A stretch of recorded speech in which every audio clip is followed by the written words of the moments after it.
ímpares. Ajuda nessa leitura.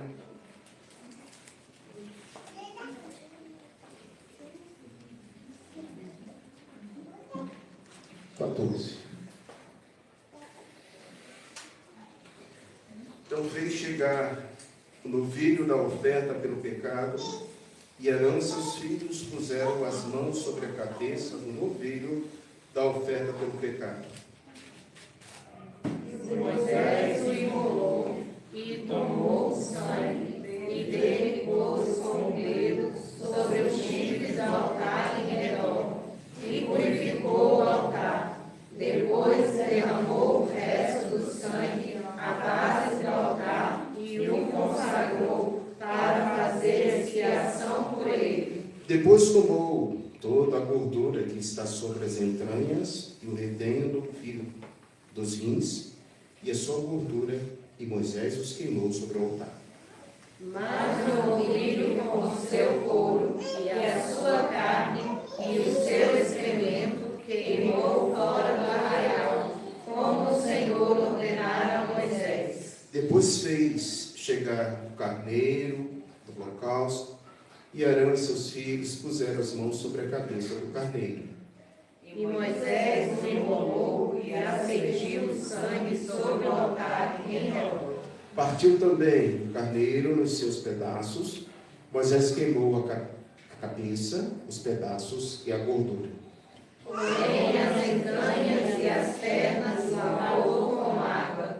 E Moisés queimou todo o carneiro sobre o altar, holocausto de aroma agradável, oferta queimada era ao Senhor, como o Senhor ordenara a Moisés. Então fez chegar o outro carneiro, o carneiro da consagração.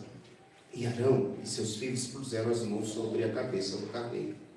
E Moisés o embolou e tomou o seu sangue, e o pôs sobre a ponta da orelha direita de Arão, e sobre o polegar da sua mão direita, e sobre o polegar do seu pé direito. Também fez chegar os filhos de Arão, pôs daquele sangue sobre a ponta da orelha direita deles, sobre o polegar da mão direita, sobre o polegar do pé direito, e aspergiu Moisés o resto do sangue sobre o altar em redor.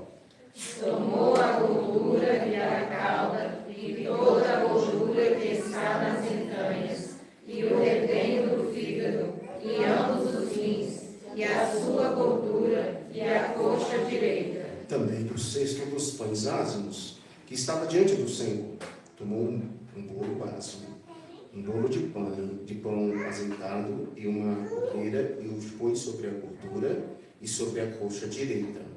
E tudo isso pôs nas mãos de Arão e de seus filhos, e o moveu por oferta movida perante o Senhor. Depois Moisés o tomou às suas mãos e o queimou no altar sobre o holocausto. Era uma oferta da consagração, o aroma agradável, oferta queimada ao Senhor. Tomou Moisés o peito e moveu-o por oferta movida perante o Senhor. Era a porção que tocava a Moisés, do carneiro da consagração, como o Senhor lhe ordenara. Tomou Moisés também do óleo da unção, do sangue que estava sobre o altar, e o aspergiu sobre Arão e as suas vestes, bem como os filhos de Arão e as suas vestes, e consagrou Arão e as suas vestes, e a seus filhos e as vestes de seus filhos. Disse Moisés a Arão e a seus filhos: cozei a carne diante da porta da tenda da congregação, e ali a comereis com o pão que está no cesto da consagração, como tenho ordenado, dizendo: Arão e seus filhos a comerão. Mas o que resta da carne e do pão queimareis. Também da porta da tenda da congregação não saireis por 7 dias, até o dia em que se cumprirem os dias da vossa consagração. Porquanto por 7 dias o Senhor vos consagrará. Como se fez nesse dia, assim o Senhor ordenou se fizessem expiação por vós.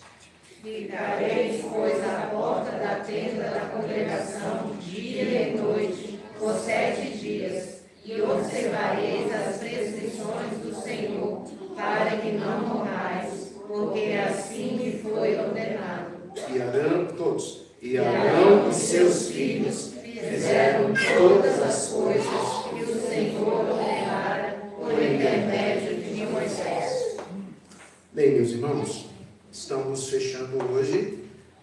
8º capítulo de Levítico. Ebenezer, até aqui o Senhor tem nos abençoado. Vamos caminhando e aprendendo com esse livro tão importante para as nossas vidas, um livro de liturgia, um livro litúrgico, como servir e adorar o Senhor na igreja. Um livro que daqui a pouco vai virar chave, vai sair dos protocolos e entrarão naquilo que você e eu, todos nós devemos lutar até a vinda de Jesus Cristo, que é a santidade, que é a santificação. Então, já, a partir do capítulo de número 11, até o final do texto, o tema será santidade, santidade, santidade ao Senhor. Meu objetivo nessa noite, meus irmãos queridos, é abordar a consagração. Consagração de quem? Consagração dos sacerdotes, do sacerdote, sumo sacerdote, e consagração dos levitas, descendentes do sumo sacerdote Arão. Hoje, eu quero que você continue pensando naquilo que nós vimos semana passada, sobre a liturgia, como sendo um ato solene. A liturgia, agora, eu posso dizer, foi solene. Por quê? Exigiu duas coisas importantes mencionadas no sermão passado. A primeira coisa, a preparação. E a segunda coisa, o ato. Preparação e ato. Para que o culto possa ser solene, ele precisa de preparação e de ato. Só que agora, ao final dessa história, nós podemos dizer que sim, foi a liturgia. Foi solene. Quero que você feche os olhos agora e ore ao Senhor, Senhor, fala comigo. Ilumine o pastor na explanação da palavra e não deixe que outros barulhos, ruídos, possam me distrair nesse momento. Glória a Deus. Suplica a Deus uma palavra do seu coração. Deus sabe. Deus te conhece nesse momento. Continue falando conosco, Senhor, de forma extraordinária. Teu livro foi lido, Senhor. Dê clareza para que eu possa explanar esse texto tão extenso. Mas dê mais aos teus filhos uma boa percepção, uma clara percepção daquilo que o Senhor tem para todos nós. Em nome de Jesus. Amém. Irmãos, nós vivemos num tempo em que as pessoas acreditam que podem se aproximar de Deus de qualquer maneira, de qualquer forma. Nós vivemos num período em que as pessoas acham que o culto é mais um entretenimento noturno aos domingos, em que eu passo um período com os meus irmãos, eu vou num lugar onde eu canto, onde eu oro, onde eu sou inclusivo, me incluo naquele corpo, onde eu posso manifestar a alegria de estar em sociedade, e de fato eu posso me aproximar de Deus e adorá-lo de qualquer forma. Para muitas pessoas, o culto, a espiritualidade e até mesmo o serviço de Deus se tornaram algo moldado pelas nossas preferências humanas. Se o Ministério de Cânticos não canta aquele cântico que eu gosto, o culto não serviu. Se a palavra que foi pregada naquela noite não falou ao meu coração, que duvido muito, se a palavra de Deus jamais volta vazia, aquele culto foi vazio, porque não me agradou, porque não me fez sentir-se bem, porque eu vim ao culto para experimentar uma emoção, quem sabe, ou quiçá chorar, ou quiçá sorrir, num entretenimento que muitas vezes os que estão à frente do culto, eles têm a obrigação de serem realmente mestres no procedimento de fazê-lo chorar, ou no procedimento de fazê-lo sorrir, como se fossem escantados. Mas quanto isso? O que esse texto final nos fala? Eu quero rapidamente, amados, lembrar que tudo começa com a nossa preparação.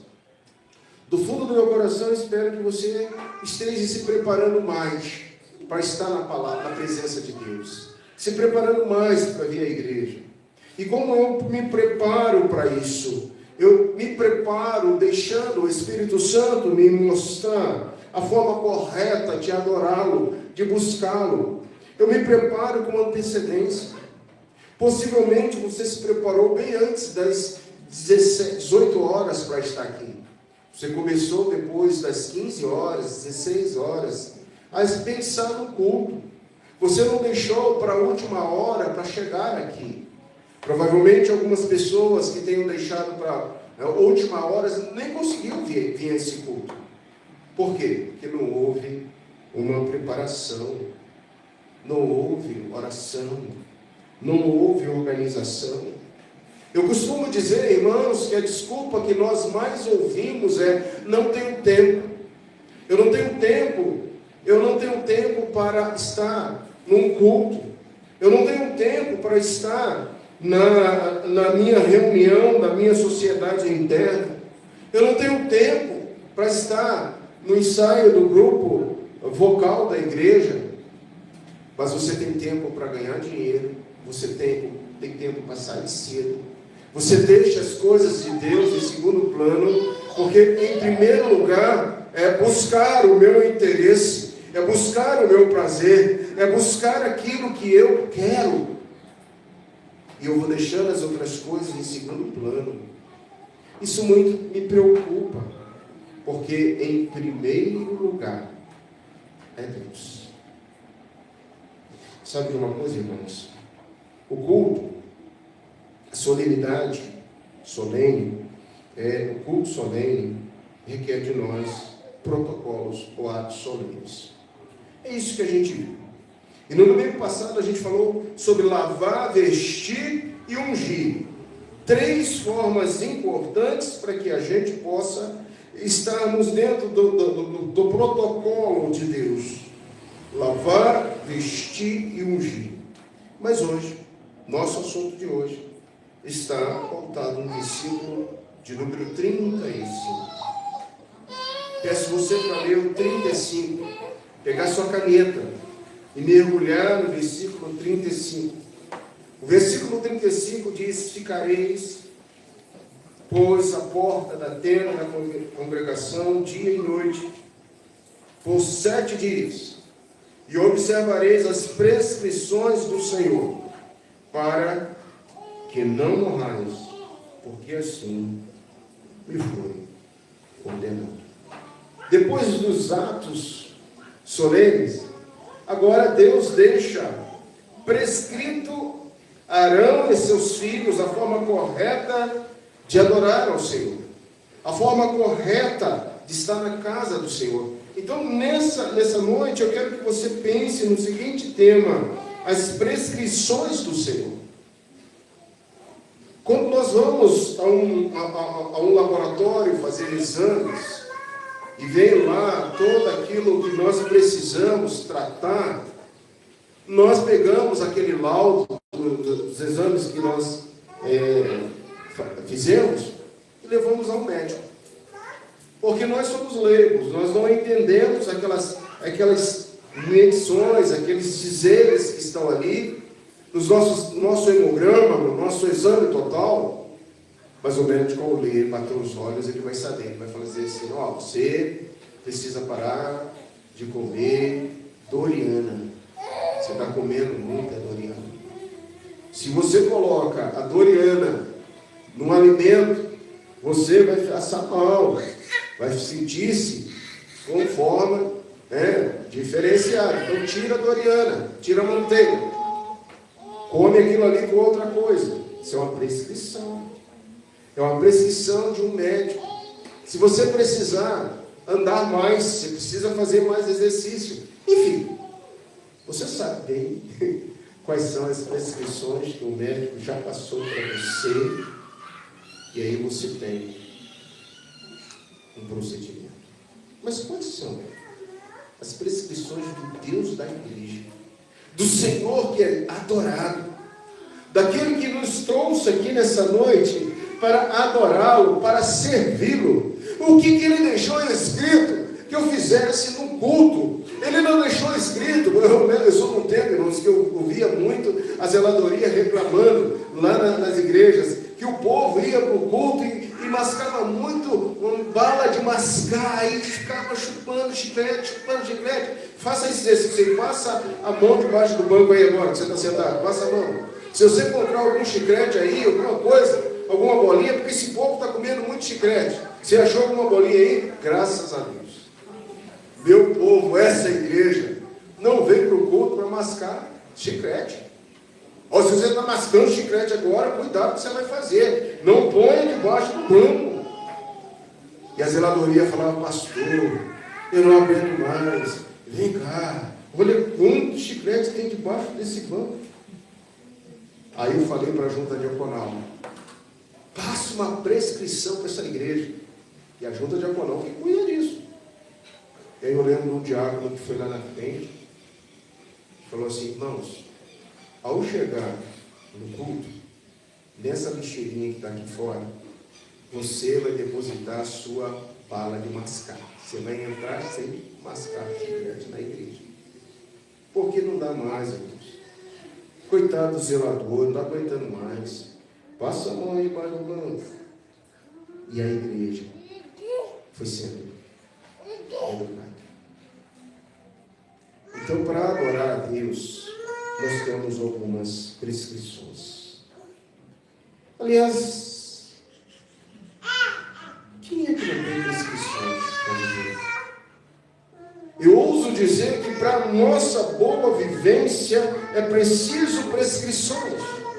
O meu limite vai aonde começa o limite do presbítero Paulo. Eu não tenho liberdade de ultrapassar o limite, a barreira. Eu não posso ultrapassar a intimidade. Eu não posso ultrapassar, vamos aqui agora lembrar, irmãos, de tantas doutrinas que nós já estudamos. Eu não posso ultrapassar o seu fórum íntimo. Porque o seu fórum íntimo é sede exclusiva do julgamento de Deus. Deus está ali, olhando, julgando, analisando. Prescrições, irmãos.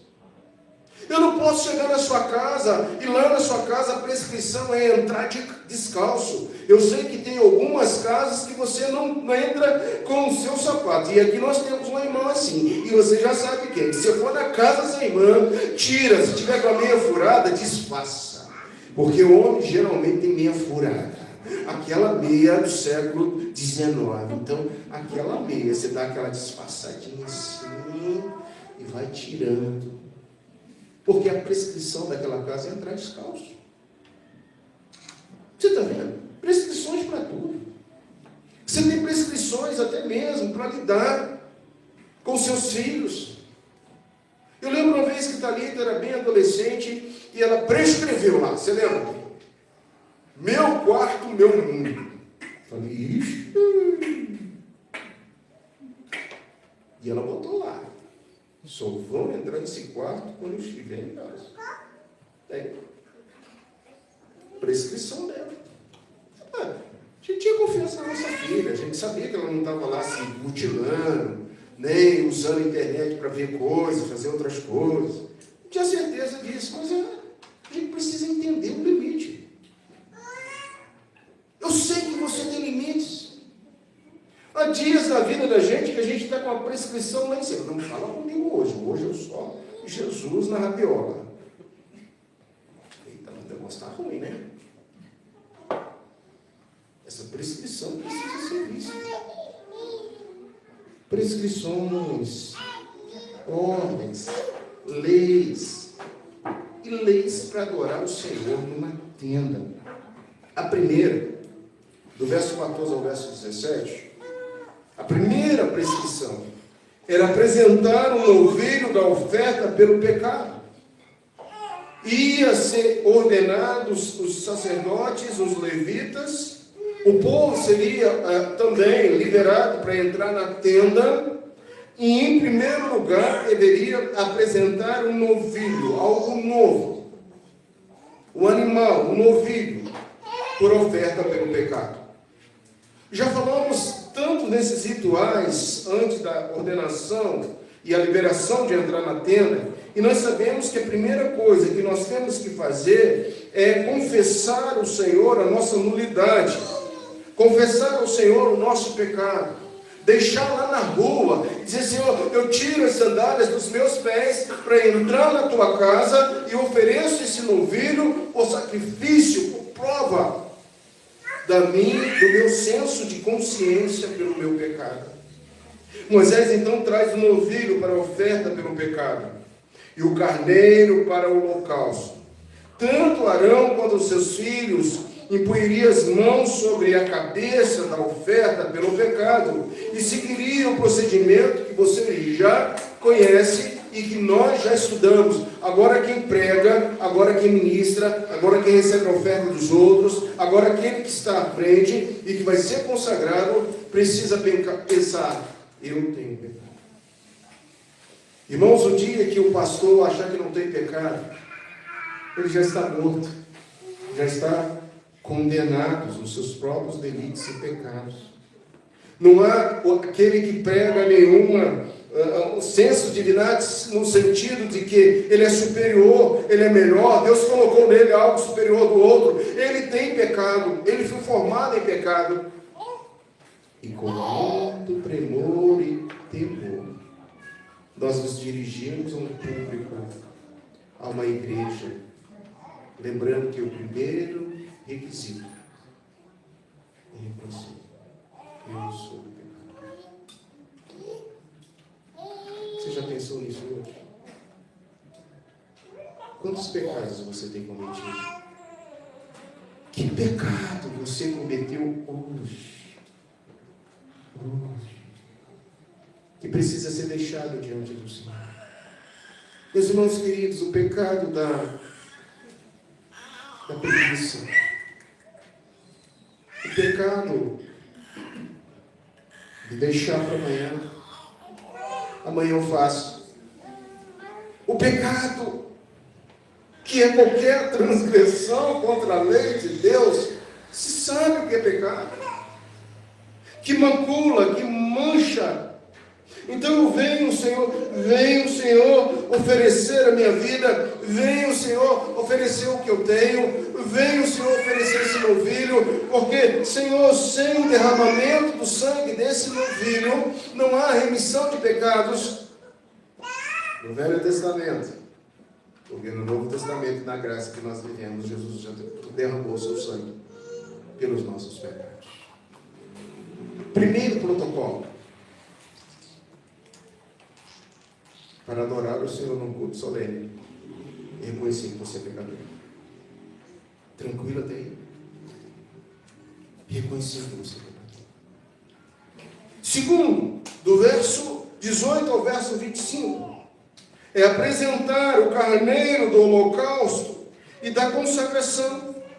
São dois carneiros, um agora vai ser colocado como sacrifício para o derramamento do seu sangue, para a consagração dos seus filhos. Depois disso, eles oferecem um dos carneiros como holocausto. A seguir, Moisés traz o segundo carneiro e os dá para a ordenação, conforme as ordens recebidas em Êxodo 29. O carneiro para a ordenação, e é mencionado 7 vezes no Antigo Testamento a importância do carneiro da consagração. E sempre em relação à ordenação de um sacerdote, ele é queimado em cima do primeiro carneiro, oferecido como holocausto, juntamente com um pão, uma bolacha, um pão pequeno, da cesta de pães. Isso gera um aroma agradável ao Senhor. Então veja, reconhecimento pelo pecado é a primeira coisa que eu tenho que fazer. A segunda coisa é reconhecer que Cristo morreu pelos meus pecados. E quando eu consigo entender isso, que Cristo morreu pelos meus pecados, e eu sacrifico diante do altar de Deus, e isso sacrifico o meu ego, sacrifico a minha autoestima, sacrifico aquilo que eu acho que é prioritário na minha vida, porque primeiro é Deus, depois as outras coisas, sacrifico aquilo que é difícil. Então eu tenho essa consagração em todo o meu ser, e isso é aroma agradável ao Senhor. Irmão, o segundo protocolo do Senhor aqui, essa noite, é dizer assim: Senhor, reconheço primeiro o pecado, reconheço que eu sou um pecador. Segundo, consagro a Ti todo o meu ser. Sabe por que você ainda não está contente? Realizado? Porque você ainda não consagrou todo o teu ser ao Senhor. Você sabia que a consagração de todo ser ao Senhor? Há um hino antigo que as irmãs da oração de manhã cantam, que é: quando tudo deixar no teu altar.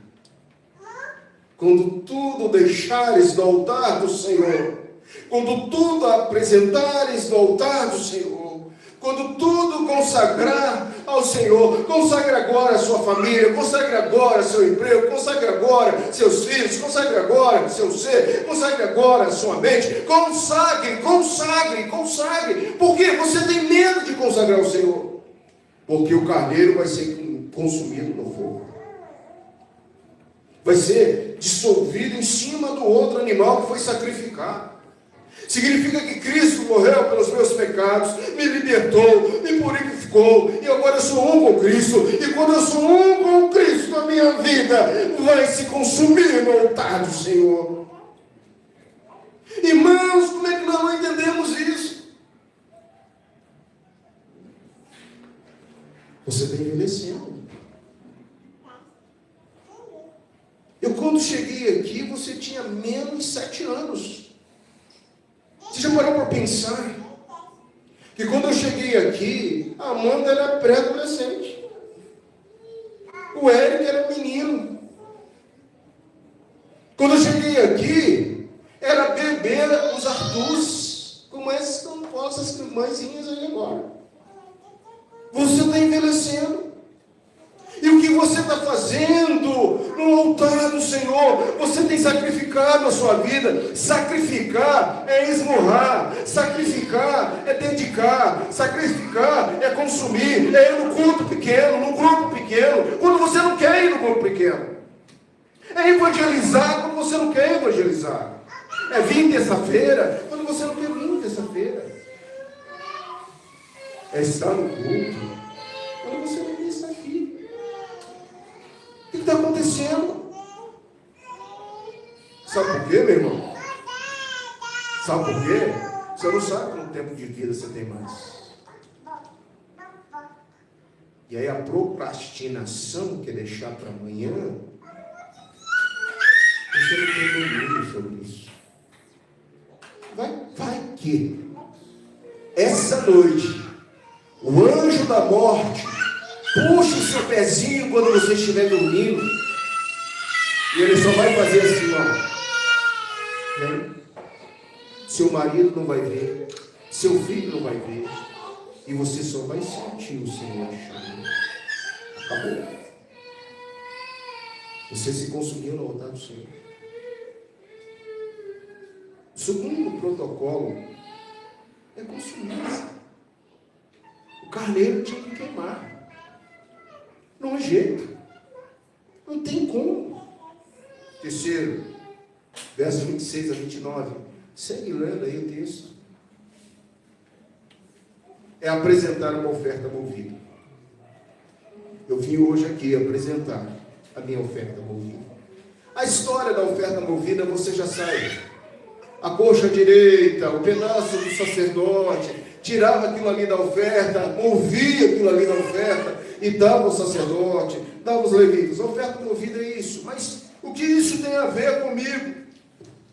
Então, como a oferta pacífica, Moisés coloca a cultura da oferta, da ordenação sobre o altar. As melhores partes gordurosas são colocadas sobre o altar, juntamente com a coxa, após estar sido colocada nas mãos dos sacerdotes e movida diante do Senhor. Moisés toma o peito, a parte usual do sacerdote na oferta pacífica, e os sacerdotes comem o restante, que normalmente seria a porção dos leigos. Aqui neste ponto, Moisés está assumindo o papel de sacerdote. E o sacerdote, papel dos leigos. Você vê, aquilo que eles iam fazer, ministrar diante do povo, Moisés, que é um pré-tipo de Jesus, ali, ele faz para que Arão e seus filhos sejam ordenados. Mas o fato, irmãos, está no meu discernimento de oferta pacífica. O que é uma oferta pacífica? Você lembra? Nós já estudamos sobre isso. O que é uma oferta pacífica? A não ser uma oferta de gratidão ao Senhor. Vamos organizando. Você vem aqui, reconhece que é pecador. Você vem aqui, consagra-se ao Senhor. E você vem agora e agradece ao Senhor. Gratidão. Você já agradeceu ao Senhor hoje? Se não fez isso, faça agora. Você está me ouvindo para elevar o seu culto ao Senhor. Obrigado, Senhor. Obrigado por tudo. Você pode agradecer o que você quiser, eu não sei. Em tudo dai, porque essa é a... Você sabe disso. Agradecer sempre. Aprendi a estar contente em qualquer situação. Posso todas as coisas. Aquele que me fortalece. Esse versículo tem que ser citado com contexto. Porque tem gente que tem isso por amuleto, bate até na mesa 7 vezes. Posso todas as coisas que me fortalece. Aí, mas ele não aprendeu a estar contente. Você está contente, meus irmãos? Quando eu venho à igreja, eu estou falando de prescrições deixadas por Deus. Eu me reconheço o pecador, eu confesso e consagro ao Senhor, e agora eu agradeço. Eu agradeço. Quarto lugar, queridos, a unção. Do verso 30 ao verso 36. Agora apresenta-se o óleo da unção. Uma vez mais, Moisés toma um pouco do óleo da unção e juntamente com o sangue aspergido sobre Arão, seus filhos e todas as vestimentas sacerdotais. E essas vestes santas de Arão passarão aos seus filhos e depois deles para os seus ungidos nelas ali inseridos. 7 dias as vestirás. O filho que for sacerdote em seu lugar, quando entrar na tenda da congregação para ministrar o santuário. Arão e seus filhos recebem as ordens de Moisés. O que eu quero dizer para você agora? Você precisa buscar a unção. E um dia perguntaram ao reverendo Antônio Elias o que é unção. E ele não viu uma boa definição há muitos anos. Ele disse assim: unção, uns são e outros não. Esse é o conceito de unção. Como é que eu vou definir o que? O óleo precioso que enxerga ali a comunhão. Como é que eu vou definir a presença constante? Ó, Nicodemos, você sente o vento, você sabe que existe o vento, mas você não vê o vento. Assim são aqueles que são ungidos, estão cheios do Espírito Santo. Como é que eu posso definir se você é ungido, tem unção, e você não tem unção? O fato é que você que está aqui nessa noite precisa ter o óleo da unção. E quem vai definir isso? Você, meu querido irmão. Uns são e outros não. Com a funcionalidade da unção. Para que serve a unção? A Bíblia diz que eles tinham 7 dias em geral para preparar esse ritual. A dedicação do altar na época de Salomão durou-se 7 dias, 2 Crônicas 7:9. O menino era circuncidado no 7º dia após o seu nascimento. O casamento estava consumado após o 7º dia. Só depois do 7º dia, no Velho Testamento, é que era a consumação do casamento. De fato, estava casado. Enquanto Gênesis 29 27 tem isso. Enquanto era aparentemente usual se gastar 7 dias de luto por um morto, um velório duraria 7 dias. E você dando comida para o povo. E muita comida. E o povo chorando. Só depois de 7 dias é que enterravam uma pessoa. Arão e seus filhos estão, isso está lá em Gênesis 50:10, tá? Arão e seus filhos estão experimentando uma profunda transformação após o período de 7 dias. Realizada a expiação pelo sacerdote. Isso prepara os sacerdotes para o ministério público. Irmãos, quanto tempo você tem? Quanto tempo você tem de professo, de batizado, de regenerado? Quanto tempo você tem que você já nasceu de novo? Então, se é mais de que 7 dias, você deveria ter o óleo do Senhor. Organizando as prescrições. Primeiro, reconhecer que você é o maior pecador. Segundo, consagrar-se ao Senhor. Terceiro, agradecer. E quarto, ter unção. Sabe quem escreveu isso? Não foi eu. Não foi Moisés. Não foi Arão. Sabe quem escreveu isso? Deus. E Deus revoga alguma coisa que ele faz? Deus não revoga. A palavra dele foi ontem, é hoje. Então agora, você sabe que os atos preparatórios para assistir, participar, eu não gosto nem dessa palavra assistir, prestar um serviço ao Senhor, porque nós estamos aqui, irmãos, para trabalhar, é o nosso culto ao Senhor, requer essas prescrições, requer que você, ao chegar nesse ambiente, tenha convicção que você é o maior pecador, requer que eu e você saibamos que estamos aqui para que sejamos consumidos, consagrados à obra do Senhor. Requer, em terceiro lugar, minha gratidão.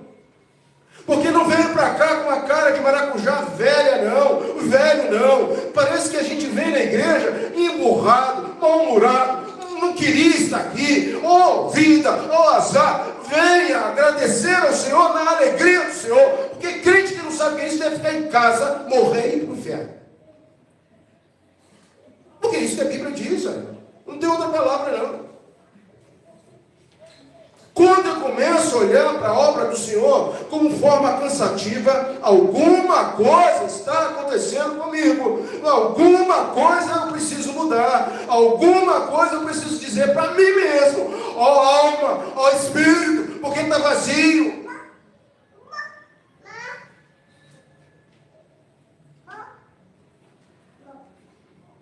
Gasta a sua vida na obra do Senhor, meu irmão.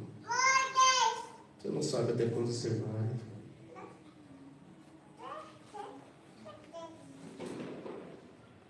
Tenha unção. A finalidade de estar na casa do Senhor é ter unção. E unção pode ser demonstrada de quantas coisas. Uns são, outros não. Uns são, outros não. E você? É ungido? Tem unção? Que Deus abençoe. Feche os seus olhos. Obrigado, Senhor, pela palavra. Fala aos nossos corações. De forma tão gloriosa. Queremos mais e mais. Entender as tuas prescrições. E prescrições, Senhor, às vezes fazemos, às vezes não. Somos diabéticos e às vezes comemos chocolate.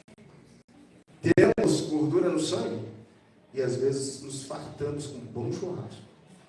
Somos desobedientes e não seguimos as prescrições dos médicos, dos homens, das leis, das normas. E também ficou muito pesado. Esquecemos das suas prescrições e não cumprimos. Em nome de Jesus.